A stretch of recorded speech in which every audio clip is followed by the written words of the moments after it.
Not knowing when your next meal is coming, well, that's a reality for 1 in 8 people in Western Massachusetts who are grappling with food insecurity. Andrew Morehouse, Executive Director of the Food Bank of Western Massachusetts, and Andrea Marion, Executive Director of Lorraine's Soup Kitchen, are two of the many people who are working together to stop this problem. Carrie Saldo spoke with Marion and Morehouse about a new campaign to raise awareness about and to help stop hunger in the region.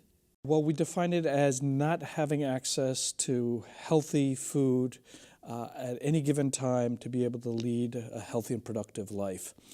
So we get those numbers, 1 in 8, from Feeding America, the National Association of Food Bank, which has done some very in-depth analysis across the country, including in our region. So that's a very conservative number, in fact.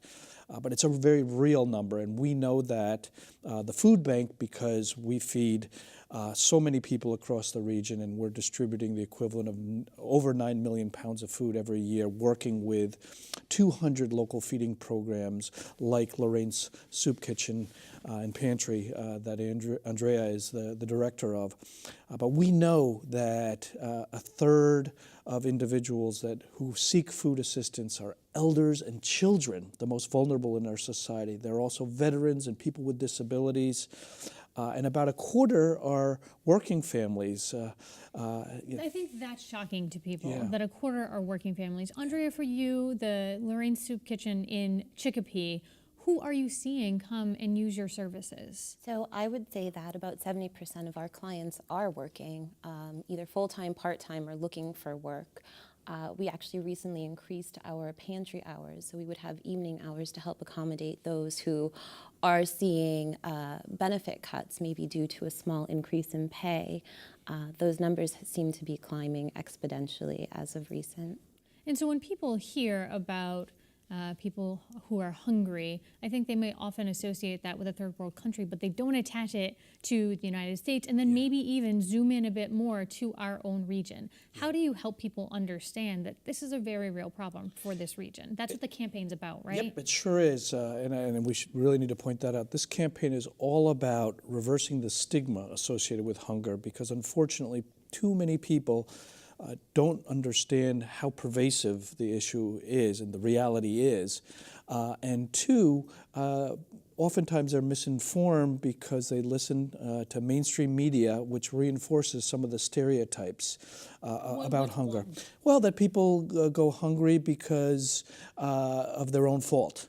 Because they're lazy, they're not working hard enough, because they're homeless, and the list goes on and on and on, when in fact, you just heard, the majority of people who are at risk of hunger are the most vulnerable due to no fault of their own. They're elders, they're children, they're working families, they're people with disabilities. So those are the myths that we're trying to debunk through this campaign. And so, Andrea, how does the Soup Kitchen help to bridge that gap between the people who are working, they have money coming in, but maybe not quite enough to cover the bills, the medicine, and then food? So that is exactly why we are in place in agencies like mine, to make sure that food is something that they don't have to worry about. You know, I always tell people everyone deserves to eat and everyone deserves access to a healthy meal, and that's the biggest way we are there to help our clients. And what's really important for folks to know is that working families, as Andrea referenced, are often ineligible for public benefits. So the only source of food that they can rely on is the emergency food that's distributed through this very vast network of ours. And we will continue to feed people as long as they need to, but if we're ever going to end hunger, which is the purpose of this coalition to end hunger, which the food bank is facilitating, but by no stretch of the imagination There's lots of people involved, there's right? a lot of people Businesses, involved. nonprofits. That's right. How do people take part if they hear about this and they want to help or they want to be a part of it? Yeah, so what I would say is that the purpose of the coalition is to end hunger. And if we're going to do that in our vernacular, that means shortening the line. finding ways to get at the underlying causes of hunger, coming up with solutions so that people don't have to be on the line in the first place. And so for folks who want to get involved, they can go to the coalition website, coalitiontoendhunger.org, which is going to be very visible as of today across Hampden County specifically, where we are launching this media campaign. You're going to see it in a lot of places, and it is going to drive traffic to the website. Why Hampden County specifically, though, when this is a problem across Western Massachusetts? To be honest, it's a function of funding. In order to launch a campaign, it costs a lot of money, and we have media and corporate sponsors that are focusing on Hampden County, but we are committed to promoting this campaign across all 4 counties of Western Massachusetts, which is the service area of the food bank and our coalition partners. Something else I understand about this new campaign is that you're working on wraparound services as well. First of all, talk about specifically what those are and what that means. Sure. Yes, that's in addition to this media campaign to raise awareness about hunger and reverse the stigma, our second priority is to wrap around social services around the provision of nutritious food and food assistance. And that's because we now know through this coalition that if we can address the underlying causes to hunger, which is a symptom of many obstacles that people face, then we're going to be able to shorten the line and get closer to ending hunger. And those wraparound services include providing access to affordable housing, child care, and education, transportation, job training, and ultimately a job that can, at an income that can support a family. So, Andrea, is that something that you help people understand that is out there for them when they come into the soup kitchen? You say, here's something else that might be helpful to you? We always try to make sure that we have resources on hand, to at least be able to give people information to help meet some of those needs.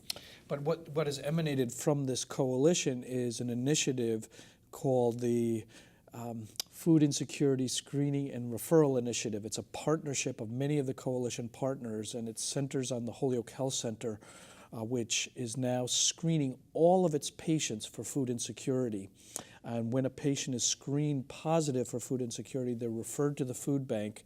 We make sure that they have access to food in their community, that they're enrolling in SNAP benefits, formerly food stamps, they're being provided with nutrition education, and then we are directly referring them to other partners of the coalition. People do have 1 or 2 jobs and they're working hard and they have their family. One, they might not think to say, hey, I could use a little help around this area, right? Something that Congressman McGovern said recently about food insecurity, he said it's not because of lack of resources, but a lack of political will to fix the problem. Yeah. Is that something you guys agree with?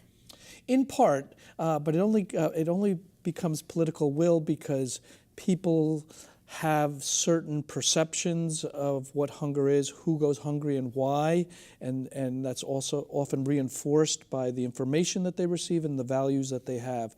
I believe that most people, and I think we as a coalition believe that most people are compassionate and have empathy, and with the right information will do the right thing.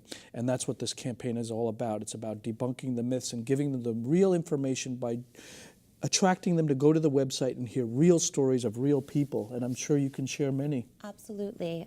There's one that comes to mind of a single father who was on assistance, got himself an education, got a great job actually working in counseling, and within 8 months of his tenure, he had a stroke, actually a series of strokes that left him debilitated, and he went, from having the success to trying to get back on services and had just a hard time. And I actually met him because he was volunteering in addition to receiving services at the pantry. I hear stories like that all the time where it's like one thing can change your life.